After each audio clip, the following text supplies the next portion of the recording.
അപ്പൊ കൂട്ടാ 2 സോഡ എടുത്തേ. എന്താ തണുത്ത സോഡ ആണോ കൂൾ സോഡ ആണോ? Cool soda. പോടാ, ബാക്കിയുള്ളവനെ കൂടെ മണ്ടനാക്കാൻ വേണ്ടി. നീ എന്താ ഉദ്ദേശിച്ചത്? തണുത്ത സോഡ എന്ന് പറഞ്ഞാൽ നല്ല കൂളായിരിക്കും. കൂൾ സോഡ അത് കൂള് കുറവായിരിക്കുമല്ലോ. വേഗവാട്ടെ അവൾമാരെ എത്തുന്നതിന് മുമ്പ് 2 അകത്താക്കണം. ഒഴിക്കേ. നീ എന്താ ആലോചിക്കുന്നു? ഒഴിക്കടാ. എന്നാലും ആ പള്ളിയിലച്ഛനും ആ ഏണസ്റ്റും ഒക്കെ എന്താണ് അങ്ങനെ പറഞ്ഞത്? എന്താണ് ഇത്? സോഡ പൊട്ടിച്ചതാ. ഇങ്ങനെയാണോ സോഡ പൊട്ടിക്കുന്നത്? നീയല്ലേ പറഞ്ഞത് കൂൾ സോഡ വേണമെന്ന്? മനുഷ്യന്റെ ഗ്യാസ് ഇപ്പൊ പോയേനെ. സോഡ പൊട്ടിച്ചാ പിന്നെ ഗ്യാസ് പോവില്ലേ? എല്ലാത്തിനും കുറ്റം. ഗോവിന്ദൻകുട്ടി,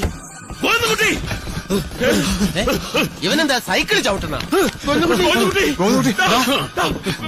വെള്ളോട് മുഖത്ത് തളിക്ക്. ഇനി അപസ്മാരകം വല്ലതും ആണോ? എന്താടാ? എന്ത് പറ്റി? ഐസ് എടുത്തപ്പോ ഷോക്ക് അടിച്ചത്. ഐസിന്ന് ഷോക്ക് അടിച്ചെന്നോ? ഫ്രിഡ്ജിൽ നിന്ന്. അതെങ്ങനെ ഷോക്ക് അടിക്കും? ഞാനിപ്പോ ഇതിനകത്ത് കൂൾ സോഡ